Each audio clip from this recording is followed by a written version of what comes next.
एक शादी का गीत गाने जा रही हूँ। अगर आप लोग को अच्छा लगे तो लाइक शेयर जरूर करें। कसी कसी के बनी है पापा पगरी हो मुरेठिया देश पैठी खोजी है पापा अपन हो दामदुआ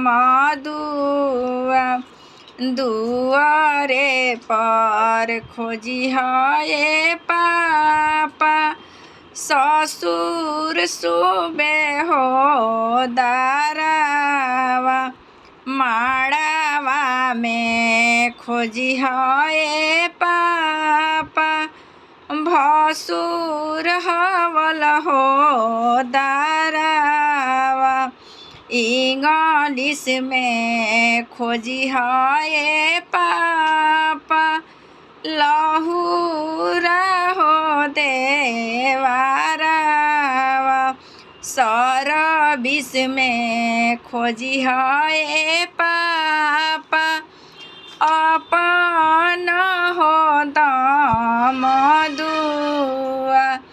कसी कसी के बनी है चाचा पगरी हो मुरेठिया।